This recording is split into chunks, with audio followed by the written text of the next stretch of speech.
Bila jadi keraton tadi para tamu, ini ada keraton yang luasnya 54 hektar ya ini. 54 hektar mulai dari alun-alun utara sampai alun-alun selatan. Jadi keraton pasti mempunyai dua alun-alun ya. Jadi makanya orang nyebut keraton pasti mempunyai dua alun-alun. Kalau tidak punya dua alun-alun, nah bukan keraton. Dan kita tadi masuk halaman keraton yang banyak pohon sawo kecilnya, sama sebelah timur, sebelah musim sekarang ini. Cuma ada tempat atau dua objek.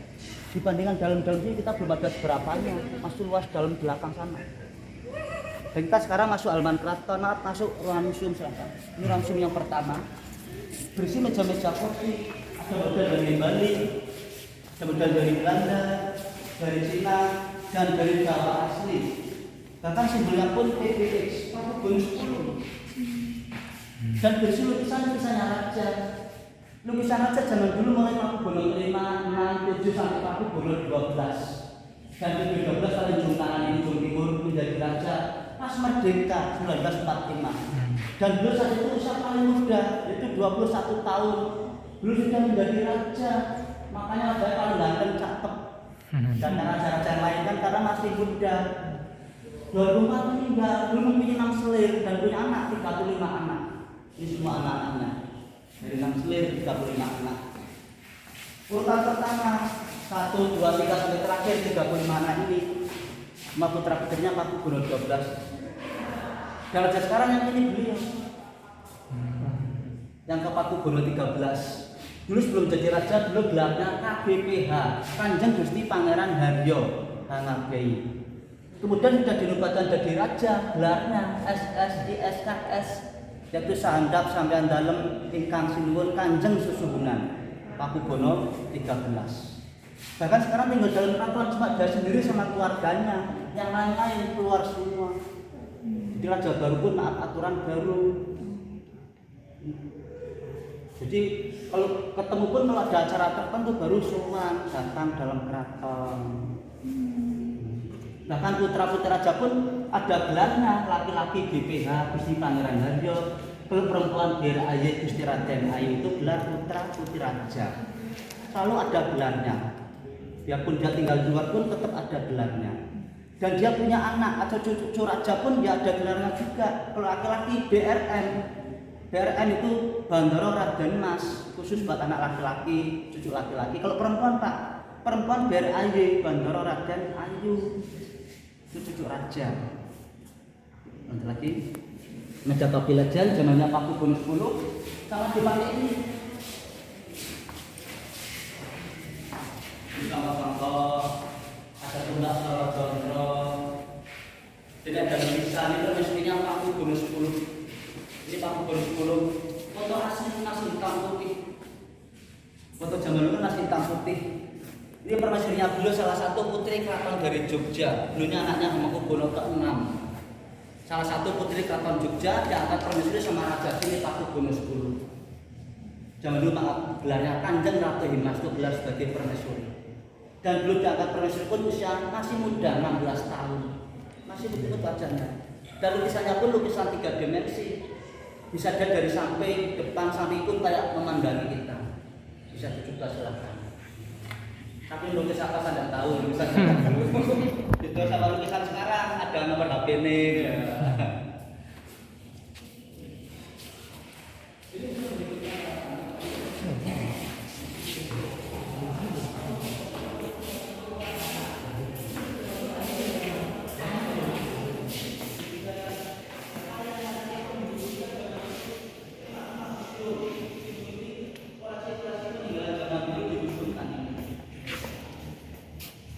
Ini bangunan zaman dulu masih tinggi-tinggi.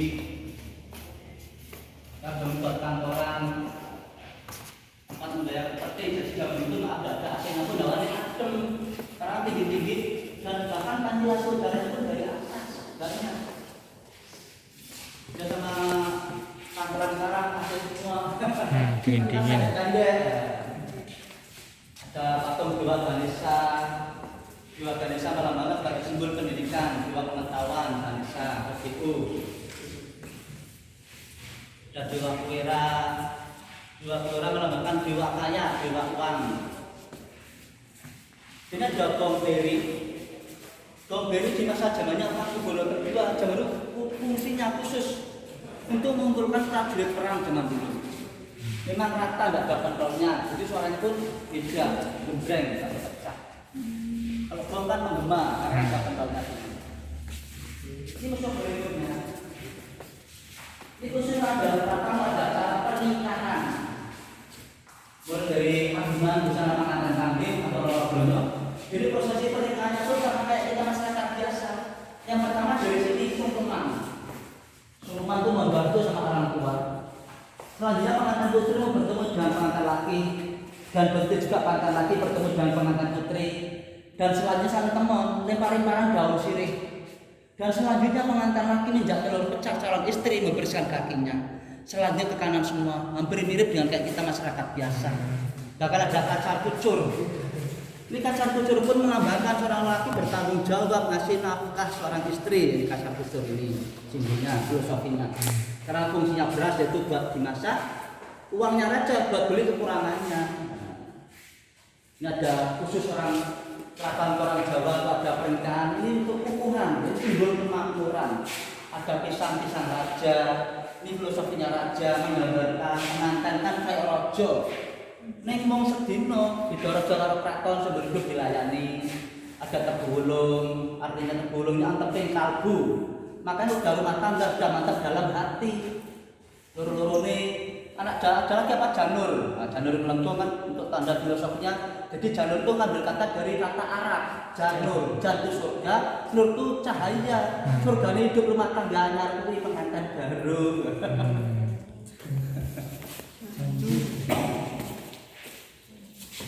Jadi ada maknanya di sana pengantin panggil, model pengantin Solo. Kayak kemarin sama Mas Kaisang, seperti kayak gitu. Orang mengatakan Solo basahan. Hampir sama dengan Jogja. Bedanya Jogja di mana Pak? Kalau Jogja laki-lakinya pakai sumpingan. Kalau telingane nak Solo polosan. Membedakannya pengantin putri kalau Jogja pasnya lancip depan tas ageng. Nak Solo rada ombo. Jogja sambil lebih diombo sunduk betul Jogja dhuwur-dhuwur. Arane sunduk betul, amarga nek disunduk pas sithik melok betul-betul. Atau kembang goyang, kembangnya bergoyang-goyang. Ini sanggan. Fungsinya tempat gue perhiasan buat lamaran. Dan ada lukisan di dinding pun menggambarkan sehabis resepsi. Sorenya pengantin putri dikirap pakai tandu, pengantin laki naik kuda, sama-sama dikirap oleh keraton.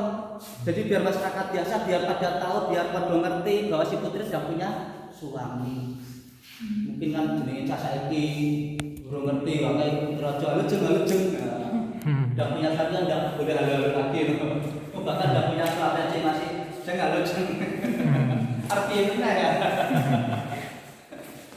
Jadi habis punya jatah ini hiburan nih, anggapan Purwo yang kulit wayang orang itu penari selimpi. Ini bahkan penari selimpi zaman dulu di masa zamannya Pakubono 10. Penarinya pun ya cantik-cantik nih lugu-lugu. Fotonya pun masih hitam putih. Gitu penari saiki genit-genit make upan. Ning nyun sewu jaman rata-rata sikile jeber-jeber ombo-ombo. Rasa dihapus sih. Amarga gara-gara sepatu sandal lho enek. Jadi mulane orang Jawa, orang Keraton diri bocah cilik 78 kasih agatara tegak siten. Itu turun tanah lepas tanah. Jadi filosofi Jawa kalau orang tidak pernah lihat tanah maaf kurang sempurna. Karena kita tak beri makan hasil dari tanah, besok pun kembali ke tanah. Makanya alamiah. Orang zaman itu anak kecil tidur di tikar, gelubut lemah malah sehat tetes-tetes. Coba saya ojo masuk angin di maja-maja. Ini berdasarkan zaman dulu, sekarang ada yang ini. Nah saat ini mungkin jarang-jarang. Jarang. Ya. Apa posisi manusia itu larang. Itu tergantung dalangnya kelas-kelasan. Betul zaman dia anak sunat wayang, tanggapannya kalau sunat wayang, udah saingan. Lagi paling jadi harus tunggal, tambah sari.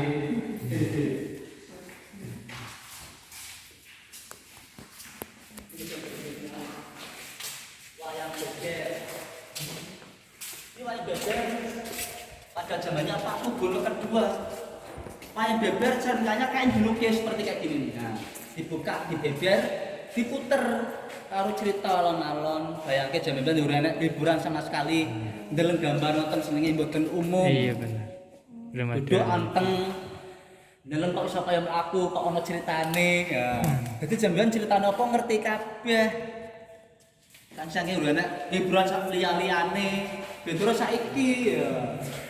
Hiburan oke PS 4 5 dijelur dogma oleh HP ya. Terlalu kayak hiburan malah ora ngerti mau saiki.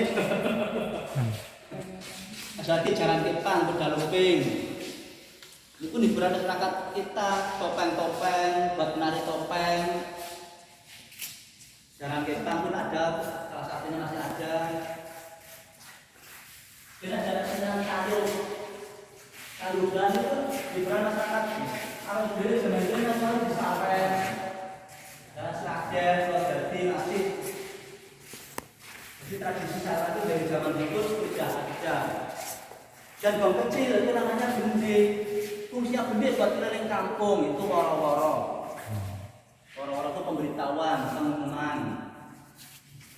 Tapi pengeras suara, itu HP cepat. Ini satu orang. Saudara khusus anak laki-laki kalau berjuta duit sekarang. Aku akan uji siapa yang mau jadi prajurit, siapa yang jatuh syukur ini. Macam itu calana harus mempunyai berotot kanuragan. Kanuragan itu kadijayaan, ojo gampang gembeng, saya apa titik nangis ya. Nyontoh kayak gini. Sama kayak Eropa, Roma, Inggris, karena sistem kerajaan hampir sama. Bedanya Eropa pakai pelindung kepala, baju rompi anti apa? Nanti Peluru. Nah, kalau kita bayangkan murni, benar-benar lanang otot, di otot lah sudah kayak sekarang Pak. Lebih-lebih kemayu. Dulu udah ada cowok-cowok kayak gitu. Dan kalau nggak lagi salaman. Ini ada prosesnya juga. Proses pembuatan pusaka atau keris. Yang bikin keris namanya empu atau tosanaji. Bahkan jam dulu orang dikasih keris belum tentu langsung diterima.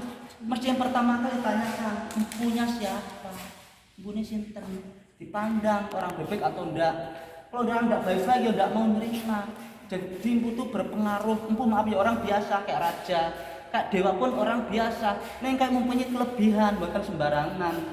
Wonten laku-lakunipun kita nggih prihatin. Prihatin itu nggih poso. Kalau disebut prihatin, prih dalam batin, puasa ngelakoni zaman biyen. Kuat laku-lakunipun.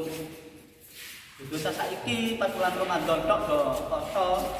Poso ada ya do kayak gangguane ya. Ini ada miniatur di Demak. Yun sewu yang kita bakal Islam masuk dari Demak. Timban para wali Kanjeng Sunan. Bahkan sampai sekarang pun Keraton Surakarta ini setahun sekali sama ulama-ulama keraton ke sana. Istilah pun napak tilas, biarpun bagaimana menghormati leluhur. Artikel bakal Islam masuk kan dari sini. Nanti malah acara wilujungan. Keraton pun dapat jangan seperti kayak gini, selamatan. Orang Jawa kan wilujungan. Jadi selamatan atau nak bahasa Jawa kunduren. Kundurenan. Ada tumbak joyo, tumbak bulungbul. Ini bahkan ada Al-Quran terjemah dalam bahasa Jawa. Kita jadi orang Jawa belum tahu baca tulisannya Arab, baca tulisannya Jawa. Juga apa-apa. Kalau saya Arab Indonesia kan ada juga kan ya. Ini kitab kuning, huruf pegon atau gundul. Ini tongkat Masiro, khusus untuk pindah sholat Jumat. Khotibnya sebelum naik ke mimbar menggunakan tongkat ini. Ini untuk berikutnya.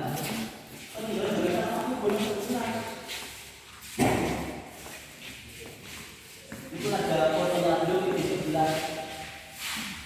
Zaman dulu kan masih muda-muda, orang rata-rata saling menjodohkan anaknya. Tetapi zaman itu jadi permisi beneran ini. Mas zaman dulu anak-anak itu nurut karo orang tua itu lebih berhati-hati, dipandang bobot, bibit, bebek. Tidak usah saiki bebas, anak belum gede, wong kos manut anak. Kemudian bertengkaran kan. Ini dasar bed. Serban fungsinya buat lap tangan. Dari kaki, timang di kepala sabut, gesper, cincin, semua ngantai-ngantai, semua gede-gede. Saya nggak boleh buka yo gede ombo. Kita apa? Kita nggak pengaruh keler-keler. Sebenarnya buat ombo nak boleh buka ombo, nggak kena uang duit. Sangi-sangi zaman dia. Mumpul gedut ya, kayak suket apa? Suket garing sih, kan boten buntet. Makan kecoan meskipun mbak putri kan dominan minggu apa itu, cut. Kayak mungkin zaman gendis malah di kalah lagi toh sambal capsu. Ini tempat rokok. Amat lo pada linting dede, kuncinya kan panjang-panjang bawa. Jemput dulu masukkan dalam itu ditutup lagi. Jadi asapnya tidak kemana-mana, ibunya tuh masih di dalam. Kalau kebak baru dibuang. Daripada asap di praktis ini malah karena perokok membawa nyontoh ini ya.